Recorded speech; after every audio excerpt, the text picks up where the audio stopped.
네, 8시 10분이 돼서 제2부 토론회를 김영성 공동대표님께서 진행해 주시겠습니다.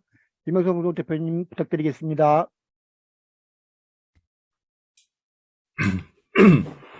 예, 안녕하세요. 자, 그럼 지금부터 건강 형평성 확보를 위한 치아건강시민연대 토론회를 시작하도록 하겠습니다. 오늘의 주제는 치아의식을 줄이기 위한 설탕 섭취 감소 전략이라는 주제로 발제 말씀을 듣고 여러 토론자분들의 좋은 말씀 듣도록 하겠습니다. 오늘 발제하시고 발표해 주실 분들 소개를 좀 시켜드리겠습니다. 발제를 맡아주신 박소영 교수님은 원광보건대학 치의상과 교수님이시고요. 저희 치아건강시민연대 운영위원이십니다. 토론에 참가해 주시는 유재인 교수님은 건강사회위원 치과의사회 구강보건정책연구회 회장님이시고요. 경희대학교 치과대학 교수님이십니다. 그리고 토론 맡아주신 진보영 교수님은 대한예방치과 구강보건학회 회장님이시고 서울대 치의학대학원 교수님이십니다. 그리고 토론에 참가해 주시는 이상윤 연구위원님은 건강과대한 책임연구위원이시고 노동건강연대 공동대표이시며 직업환경의학 전문의이십니다. 그리고 토론에 참가해 주시는 장효숙 이사님은 대한치과의사협회 감사님이시고 국민구강건강을 위한 치과위생사 포럼의 이사님으로 계십니다. 자, 오늘 시간이 조금 부족해서요. 발제는 약 45분 정도 제가 부탁드리려고 하고요. 각 토론자 4분께서는 10분 정도 발표하실 시간을 드리도록 하겠습니다. 그 이후에 질의와 토론 이어서 하도록 하겠습니다. 약 100분 정도 제가 예상하고요. 시작하도록 하겠습니다. 자, 그럼 발표해 주실 박소영 교수님 모시도록 하겠습니다. 교수님 화면 공유 부탁드릴게요. 안녕하세요. 원광보건대학교 치의생과 박수영 교수입니다. 혹시 화면이 공유가 되셨을까요? 네, 잘 보입니다. 네. 그러면 오늘 제가 발표할 주제는 치아의식을 줄이기 위한 설탕 섭취 감소 전략입니다. 그러면 발표를 본격적으로 시작하겠습니다. 식스는 주요 내용은 이와 같습니다. 우선 첫 번째로 우리나라 국민의 당뇨 섭취 현황을 좀 알아보고 세계보건기구에서 권장하는 당 섭취 관련 사항에 대해서 살펴보고자 합니다. 본론에 들어가기 앞서서 본 내용은 발표자가 지난 일주일간 의식성 식품 섭취 빈도를 표로 작성한 결과입니다. 생각보다 당 섭취 횟수가 좀 많아서 저 자신이 좀 놀라긴 했는데요. 우선 하루 섭취 빈도를 살펴보면 아침의 경우 제가 좀 잠을 물리쳐야 한다는 이유로 달달한 돌체 라떼를 평균 일일에 한 2잔 정도 섭취하고 있었습니다. 그리고 점심의 경우에는 에너지를 보충해야 한다는 이유로 학생들을 위해 비치한 초콜릿 등을 자주 섭취하고 있었습니다. 그리고 저녁 시간의 경우 비타민을 보충하겠다는 진념으로 유자차, 자몽차, 그리고 아이스크림 등을 섭취하였습니다. 저의 일주일간 의식성 식품 섭취 빈도를 살펴본 결과 약간 도드라진 특징은 주로 당 함유량이 높은 음료류를 선호하고 있었고 섭취 횟수 또한 평균 1일 3회 이상, 주 한 20회 정도이었습니다. 지금도 많이 반성하고 있습니다. 그러면 우선 우리는 하루 동안 어느 정도의 당을 섭취하고 있을까요? 요즘 단짠 열풍 속에서 슈가맨의 인기 역시 급상승 중인데요. 본 자료는 식품의약품안전처에서 조사한 생애 주기별 당뇨 섭취량에 대한 주요 기여식품 조사 내용입니다. 대부분의 세대가 파란색의 음료류를 좀 많이 월등히 먹고 있었는데요. 그 다음으로는 설탕과 같은 첨가당이고요. 그리고 빵, 과자, 떡류입니다. 되게 여러분들도 많이 좋아하시는 식품인가요? 저는 모두 최애 음식이긴 한데요. 우선은 표를 또 보시면 그 다음으로는 우유, 발우유, 그리고 하늘색은 아이스크림류입니다. 큰 특징은 이게 생애 주기별로 다소 차이가 있긴 하지만 주로 음료류와 가공식품인 이런 디저트류를 섭취가 많다는 점입니다. 식품의약품 안전처의 자료에 의하면 약간 10여 년 전하고 비교를 했을 때 우리 국민들은 주식을 통한 당 섭취량은 크게 변하지 않았지만 가공식품을 통한 당 섭취량은 약 40% 정도 증가했다고 보고하였습니다. 이는 주식보다 가공식품을 통한 당 섭취 비중이 높아졌다는 점으로 우리는 조금 이런 가공식품에 대한 당류의 섭취를 좀 주의할 필요가 있겠습니다. 그러면 어느 연령대가 가장 많이 당을 섭취할까요? 보건복지부 식품의약품안전처 그리고 한국영양학회는 우리 한국 영양섭취 기준의 총 당류의 일일 섭취 기준을 하루 전체 섭취 열량의 10% 이내로 권장하고 있습니다. 즉 예를 들어 하루에 2000kcal의 열량을 섭취하는 경우에는 50에서 100g의 당류 섭취를 권장하고 있습니다. 국민건강영양조사에 의하면 당류 섭취량이 가장 높은 연령대는 이 그림과 같이 청소년으로 하루 평균 한 70g의 당류를 섭취하고 있는 것으로 보고되었습니다. 그 다음으로는 성인, 아동, 영유아, 노인 순이었습니다.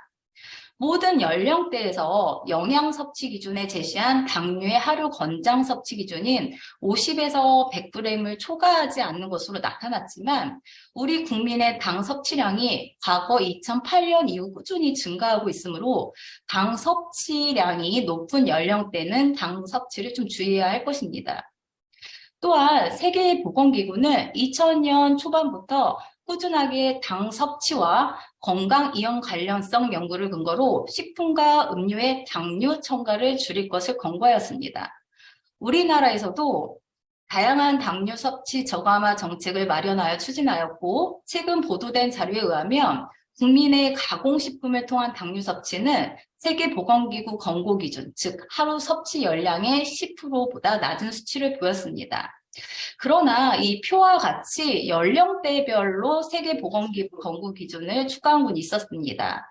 예를 들어 3세에서 5세는 10.1%, 12세에서 18세는 10.3%로 세계보건기구 권고 기준인 10%를 초과하였습니다.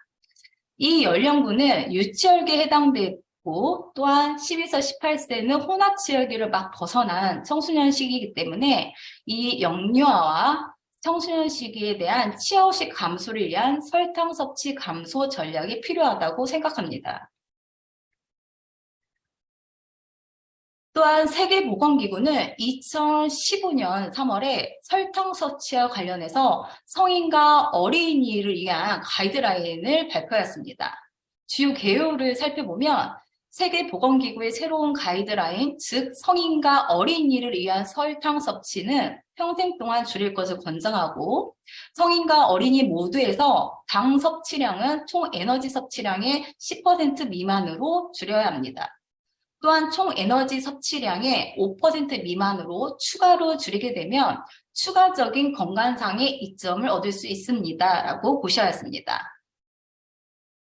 이와 더불어서 2015년 세계보건기구는 성인과 어린이의 설탕 섭취를 줄이도록 각국에 촉구하였습니다. 우선 세계보건기구는 총 당류를 식품에 포함되거나 가공 조리 시에 첨가되는 당류를 모두 합한 것이라 정의하였고 식품의 영양 표시에 사용되는 당류는 총 당류입니다. 세계보건기구는 총 당류라 불리고 우리나라의 경우에는 그냥 당류라 지칭합니다. 우리나라의 경우 식품의 영양 표시에서 일일 영양성분 기준치에 대한 비율에 준하여 당류 함량을 이렇게 표기하고 있습니다.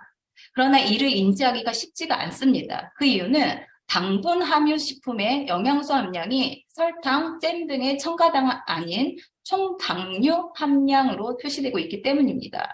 이러한 표시는 식품의 당 성분 중 첨가당이 천연당과 화학적으로 동일하고 분리하여 정량할 수 없으므로 총 당류 함량을 기재하는 것이 보편적이라는 것에 기인합니다.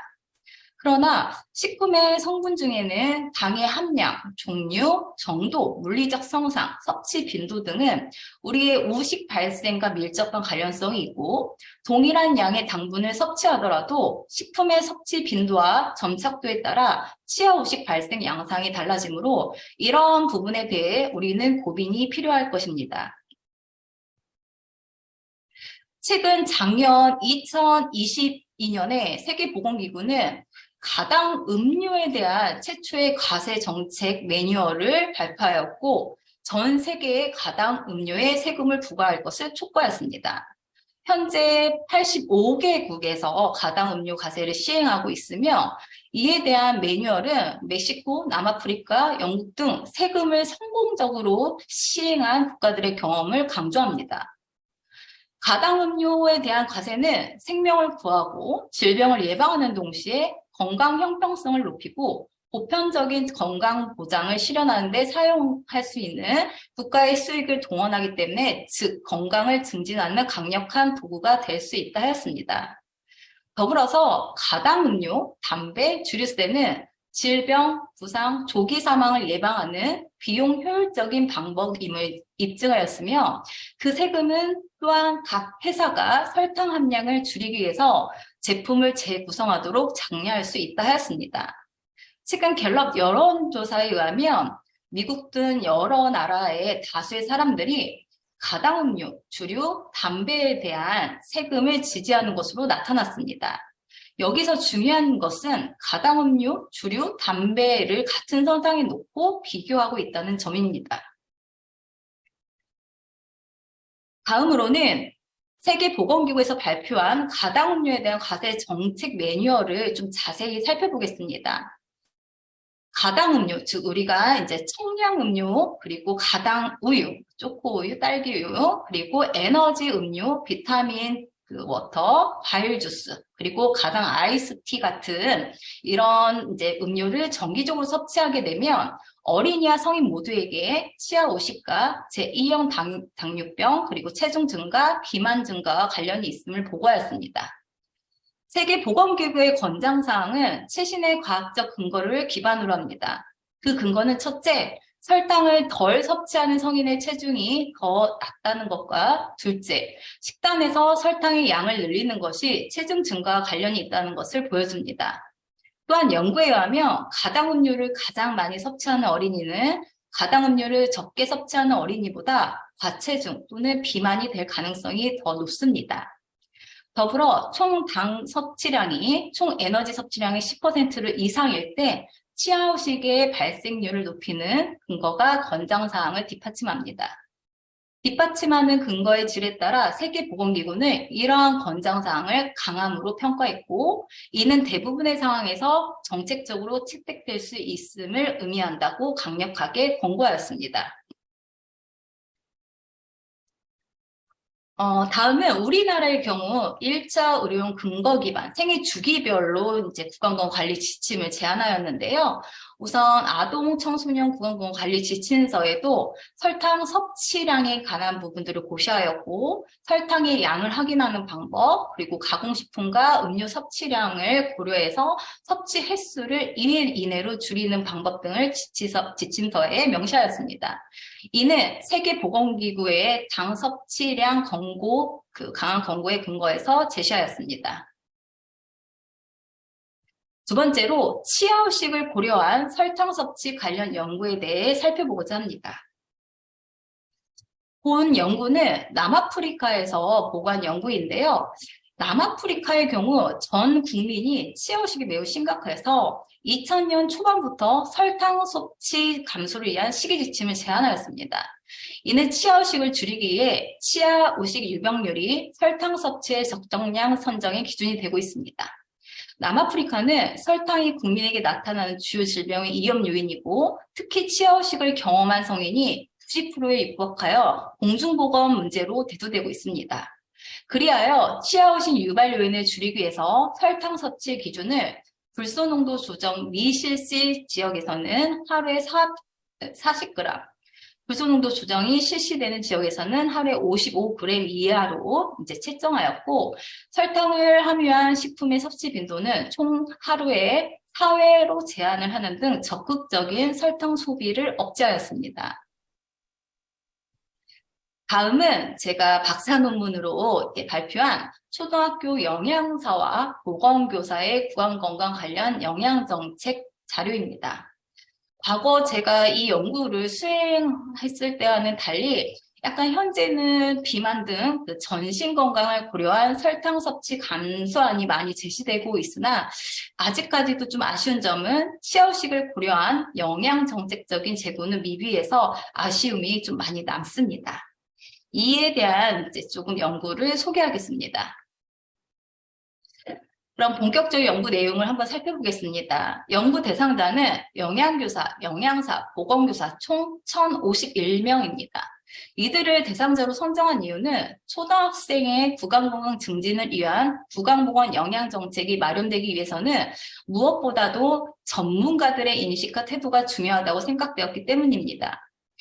초등학생 영양 문제의 전문가는 다양한 영역에서 찾을 수 있겠지만 실제 초등학생의 영양 및 건강을 현장에서 담당하는 사람들은 영양사 및 영양교사, 보건교사에게 이들을 연구 대상자로 선정하였습니다. 측정 도구로는 영양 정책에 대한 각 항목별 그 요인별 타당도 평가를 실시한 결과 이 총 4가지의 요인으로 구분이 되었습니다. 그래서 당뇨 파쇄, 당뇨 표시 영양 정책, 구강 건강, 어린이 구강 건강 영양 정책 등으로 구분되었습니다. 연구 대상자의 구강 건강 관련 영양 정책에 대한 인식을 한번 살펴보았는데요. 가장 도드라진 것은 당 함량, 그리고 당의 종류, 그리고 의식 위험 등급 표시, 의식 유발식품, 신호등 표시 정책 등이 약 80%를 상회하는 높은 동의율을 보였습니다. 다음은 영양사 및 영양교사의 그 당분식품 이용도입니다. 당분식품 관련 조사 중 급식에서 당분 함유 간식 제공의 경우에는 주 1, 2회가 가장 많았으며 급식식품의 당분 확인은 가끔 한다가 가장 많았습니다. 급식에서 물엿, 설탕 등을 이제 다량 사용하는 여부는 그렇다가 61%로 가장 높았습니다. 더불어서 학생 구강건강 검진 결과의 수령 경험을 여쭤봤는데요. 그 이유는 영양사랑 영양교사가 뭔가 식단을 짤 때 학생들의 구강 건강을 고려해서 식단을 좀 반영을 하는지를 좀 궁금해서 변수로 넣었습니다. 그런데 안타깝게도 검진 결과를 수령한 경험이 없다는 이제 직군이 79.5로 압도적이었습니다. 그리고 우식 유발식품의 사용 감소 방안 중 당분 함유식품 사용에 대한 법적 규제가 가장 높았고 그 다음에 학생에 대한 설탕의 유해성 교육 강화가 그 다음 순위였습니다. 다음은 영양사와 영양교사의 전체 구강건강 영양 정책에 미치는 영향 요인을 조사하였는데요. 우선은 모형 1은 인구 사회학적 특성을 반영하였고 모형 2는 당분 식품 이용도와 치아 건강 영양 교육 인식도를 반영했습니다. 모델 3의 경우에는 전반적으로 변수를 합친 이제 상황이고요. 그러면 이 중에서 모형 3에 대한 주요 결과를 한번 살펴보면 가장 큰 그 영양 요인은 급식에서 당분 함유 간식 제공이었습니다. 그리고 큰 틀로는 근무 경력이 많을수록 그리고 자신의 간식 섭취가 이제 자신의 당뇨 간식을 적게 섭취할수록 급식에서 당뇨 간식을 적게 제공할수록 급식 식품을 구매할 때 당 함량을 확인할수록 급식에 당뇨를 적게 사용할수록 치아 건강 영양 교육이 필요하다고 인식할수록 현재 치아 건강 영양 교육을 실시할수록 치아 건강 영양 교육의 이수 경험이 없을수록 전체 구강 건강 관련 영양 정책에 대해서 긍정적으로 인식하였습니다. 모형의 설명력으로 봤을 때 인구 사회학적 특성보다는 당분식품 이용도와 치아 건강 영양 교육 인식도가 더 큰 영향을 미치는 것으로 나타났습니다. 본 연구에서 연구 대상자 대부분이 구강건강 관련 영양 정책에 대해 과반수의 동의를 보인 것을 종합할 때 구강건강을 고려한 영양 정책이 수립 및 시행되어야 하고 식품 및 영양 관련 법률에 구강건강 증진시킬 수 있는 조항을 신설하는 등 약간 효율적인 우식 예방 영양 정책 시행을 위한 법령 체계가 좀 필요하다고 생각됩니다. 다음으로는 각국의 설탕 섭취 감소 정책 사례를 소개해 드리겠습니다. 정말 많은 나라들이 이제 설탕세에 대해서 막 전반적으로 진행을 하고 있었는데요. 우선 첫 번째 소개해드릴 보고서는 영국과 프랑스, 이탈리아의 설탕 과세 정책에 관한 내용입니다. 우선 우리가 알고 있지만 설탕세는 설탕이나 감미료 등 당류가 첨가된 청량음료 식품에 대해서 세금을 부과하는 것입니다. 그리고 2016년 세계보건기구의 권고에 의해서 아시아, 남미 국가 등에서 설탕세를 도입하는 국가들이 이제 늘어나고 있습니다. 설탕세를 도입한 국가들은 법령에 관련 세부 규정을 도입하고 이에 대한 규제를 강화하고 있습니다. 이 중에서 대표적으로 영국의 경우에는 2016년 예산안에서 아동 비만을 감소시키기 위한 정부의 계획의 일환으로 설탕이 첨가된 음료에 대해 새로운 세금을 도입할 것을 발표하였습니다. 또한 2017년 예산안에 관련 규정이 도입되었고 2018년에는 설탕세가 부과되고 있습니다. 설탕세를 통해 거두어들인 이제 재정 수입은 학교 급식을 위한 개선 사업이랄지, 초등, 체육, 스포츠 개선 사업이랄지 이런 부분에 이제 사용된다고 보고되고 있습니다. 주요 내용으로는 설탕세의 과세 대상은 생산 과정에서 이제 주로 꿀이나 설탕을 포함한 음료로 100mg당 리터당 5g 이상의 설탕을 함유하고 있어야 합니다. 그리고 하단의 조건을 만족해야 되고 설탕의 납부 의무자는 가당음료 제조업자, 희정업자, 수입업자 등이고 소규모의 생산자의 경우에는 제외됩니다.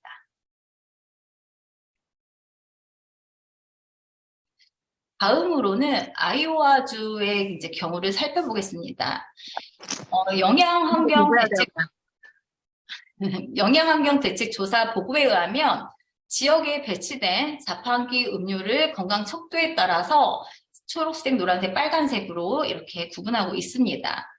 그리고 인증제를 실시하면서 당 함량이 높고 건강에 해로운 빨간색의 코드의 음료 판매 및 소비를 제한하고 있습니다.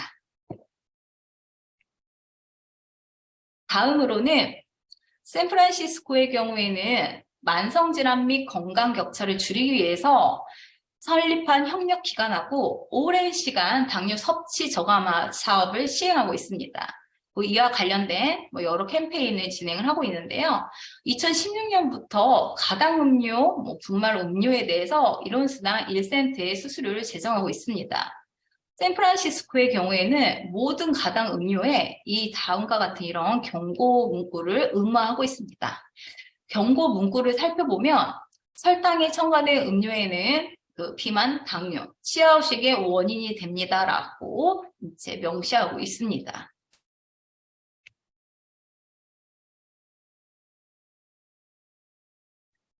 싱가포르의 경우에는 음료의 당 함량을 좀 낮추기 위해서 산업체와 인인 전략을 펼쳤습니다. 그래서 하나의 가이드라인을 마련했고 음료 제조업자들이랑 이제 협의해서 음료의 성분 좀 개선하려고 여러 각도로 이제 노력하고 있습니다. 그리고 싱가포르 건강증진원을 통해서 증진원에서 요구하는 수준의 기준을 맞춘 식료품 포장에 이런 심보를 이제 표시하고 있습니다. 이러한 점은 정부의 법규에 의한 강압적인 방법이 아닌 산업체와 민간과의 협력을 통해서 국민의 건강을 증진시키고자 자율적으로 당 함량 감소 노력을 하고 있다라고 생각됩니다. 다음으로는 우리나라입니다. 그래서 특히 서울의 경우에 많은 보고들을 했는데요. 우선은 과거 거의 10여 년 전과 달리 당 섭취 감소를 위한 노력을 다각도로 펼치고 있었습니다. 그래서 제가 조사한 바로는 감당이라고 해서 당류를 줄이기 위한 영상 제작 및 여러 가지 캠페인들을 실시하고 있었고요. 그리고 학교나 캠퍼스 이런 부분에 이제 당류 섭취 저감화할 수 있는 환경을 좀 조성하고 있었고, 그리고 가당음료 섭취 저감화를 위한 여러 이제 기관에 이제 협조를 하고 있었습니다. 특히 애식업체나 식당 부분에 이제 당을 조금 쓸 수 있게끔 이제 협조 요청을 한 상태고요. 그리고 하단의 그림처럼 당류를 저감할 수 있는 교구나 매뉴얼 개발 등을 이제 실시하고 있습니다. 이는 소비자에게 당류 함량에 대한 정보 제공을 확대시킬 수 있고, 더불어서 뭐 음식점, 그리고 커피 전문점, 음료 판매점, 길거리 음식 등의 다소비 식품에 대해서 당을 적게 섭취할 수 있는 레시피를 개발하고 보급해서 우리가 어플리케이션을 통한 정보 확산에도 도움이 될 것이라 생각은 됩니다. 다음은 저희 자판기 이제 디스플레이인데요. 한번 보시면 이제 서울시민 당뇨 저감화 정책 개발 보고서에 의하면 우리나라 음료 자판기에 과거에는 거의 맛있는 달달한 음료만 있었는데요. 요즘은 이제 반드시 물이 이렇게 제공이 돼야 되고, 또 진열 순서에 따라서 음료보다는 이 생수를 좀 우선순위에 두는 뭐 이런 사업들을 적극적으로 추진하고 있다고 합니다. 그래서 지금 서울시에서는 이제 시범 확대 시행 중이라고 하고 있습니다. 그래서 제가 혹시나 해서 저희 학교에 자판기를 이제 한번 슬쩍 가서 사진을 찍어 봤는데요. 생수의 비율은 좀 아직까지 미비한 것 같습니다.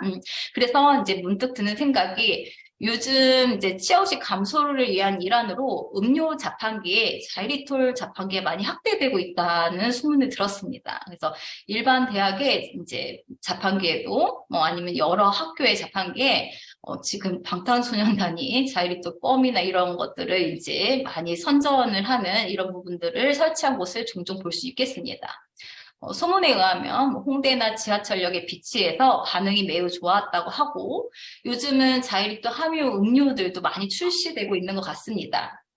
근데 사실 시판되는 자이리톨 식품 효능에 대해서는 사실 전문가들의 의견이 분분한 부분이 있지만 발표자는 그래도 구강 건강을 고려한 인식이 조금 언급 부각되었다는 점을 높이 사고 싶습니다. 다음으로는 신호등 표시제에 관한 내용입니다. 제가 과거에 논문을 쓸 때 당시만 해도 2011년 기사를 살펴보면 신호등 표시제가 의무사항이 아닌 기업의 자율로, 그래서 우선적으로 녹색, 황색 성분을 주로 함유한 제품 중심으로 참여할 것을 이제 권고하였습니다. 아무래도 이런 빨간색의 신호등을 이제 있는 식품의 경우에는 소비자들이 선호율이 낮아지기 때문이지 않았을까 싶습니다. 그런데 최근 2021년에 신호등 표시제가 의무화로 발의되었습니다. 즉, 신호등 표시를 하지 않는 경우 300만 원 이하의 과태료를 부과하는 이제 어린이 식생활 안전관리법이 이제 일부 개정이 되었습니다. 그래서 표시제 대상 식품은 이와 같습니다. 다음은 그린 푸드존입니다. 우리가 이제 가끔 이런 문구를 이제 여기는 어린이 식품 안전 보호 구역입니다라는 문구를 자주는 저는 못 본 것 같고요. 이제 간혹적으로 볼 수 있는데 이 그린 푸드존은 어린이 식생활 안전관리 특별법에 따라서 시행하는 제도로 학교 주변 그 200m 이내에 포항로나 학생들이 즐겨 찾는 업소 밀집구역 등을 어린이 식품 안전보호구역, 즉 그린푸드존으로 지정하고 있습니다. 지정 방법은 학생들이 주로 이용하는 통학로와 학생들이 주로 찾는 문구점, 자판기, 편의점 등의 분포도를 사전 파악하고 체크리스트를 따라 조사해서 학교와 학교 경계선으로부터 200m 이내의 주요 통학로와 학생들이 많이 찾는 업소 등을 지자체에서 관리가 필요하다고 판단되는 구역을 그린푸드존으로 확실하게 지정을 합니다. 이러한 부분은 학교장과 사전 협의를 해야 하고 그린푸드존 표지판 설치 및 관리를 해야 되며 어린이 식생활 식품 안전보호구역 지정관리 대상에 표시된 실제 위치에 이와 같이 설치해야 합니다. 다음으로는 우리나라의 이제 영양 교육, 당 저감화, 나트륨 저감화를 위한 여러 영양 교육들이 사실은 이렇게 다양하게 펼쳐지고 있습니다. 그래서 먹거리 탐험대, 당당한 하루, 이런 식으로 많은 프로그램들이 추진되고 있는데요. 안타까운 것은 이와 더불어서 구강 건강을 위한 영양 교육이 함께 이렇게 더불어서 진행이 된다면 좀 더 전신 건강 및 구강 건강을 이제 좀 지킬 수 있는 방안이 되지 않을까 생각이 들고요. 이러한 부분이 좀 아쉽게 생각이 듭니다. 마지막으로 치아 의식을 고려한 설탕 섭취 감소 제언입니다. 앞서 소개한 바와 같이 정부에서 당 저감화를 위해 많은 노력을 하고 있지만 아쉬운 점은 치아 의식을 고려한 법령의 부재라는 점입니다.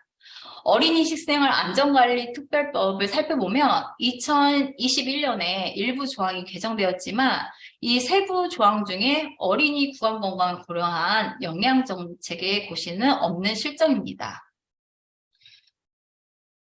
이에 발표자는 치아 의식을 줄이기 위한 설탕 섭취 감소 전략을 3가지로 제언하고자 합니다. 첫 번째로 국가적 차원의 구강건강 관련 영양정책 방향을 제시하고 영양정책의 세부적인 법령 체계를 구축하는 것이 필요하다고 생각합니다. 두 번째로 식품 및 영양 관련 법률에 구강건강을 증진시킬 수 있는 조항 신설을 주장합니다. 예를 들어서 영양성분 의무 표시에 치아의식 유발지수가 추가 표기되는 방안입니다. 식품의 전당량과 치아에 대한 점착도를 측정하여 식품의 의식 유발력을 나타내는 지표인 우리 치아 의식 유발 지수가 영양 성분과 같이 의무 표시가 함께 제시된다면 이는 더더욱 이상적일 것입니다. 그 이유는 식품의 성분 중 당의 함량, 종류, 정도, 물리적 성상, 섭취 빈도 등은 의식 발생과 밀접한 관련이 있고 동일한 양의 당분을 섭취하더라도 식품의 섭취 빈도, 점착도에 따라서 치아의식 발생은 양상이 달라지기 때문입니다. 다음은 우리가 의무화가 된 신호등 표시제의 오식성 식품 별도 표기안입니다. 우리나라에서 영양성분 식품 색상 표시 제도가 효율적으로 시행되기 위해서는 우리나라 어린이들의 식생활 패턴이나 영양성분 섭취, 비만 정도를 고려해서 영양성분의 등급 기준에 설정이 돼야 됩니다. 더불어서 오식 유발식품에 대해서도 색상 표시제 실시 방안이 강구되어야 할 것입니다. 마지막으로 생애 주기별, 직군별 치아의식을 고려한 설탕 섭취 감소 영양교육이 활성화되기를 희망합니다. 우리나라는 설탕 소비 과잉 시대에 돌입했고 이를 더 이상 개인의 노력에 달린 문제로 방치해서는 안 된다고 생각합니다. 구강 건강을 증진하기 위해서는 사회 환경 요인, 즉 당의 섭취 감소에 대한 제도적인 정책적 접근이 필요하며 전체 영양관리 속에 구강건강 영양관리가 자연스럽게 스며든다면 소중한 구강건강을 지키는 지름길이 될 것이라 생각됩니다. 이상으로 발표를 마치겠습니다. 경청해 주셔서 감사합니다. 네, 발표 잘 들었습니다. 시간도 아주 적절하게 잘 배분해 주신 것 같고요. 질의응답은 이따 토론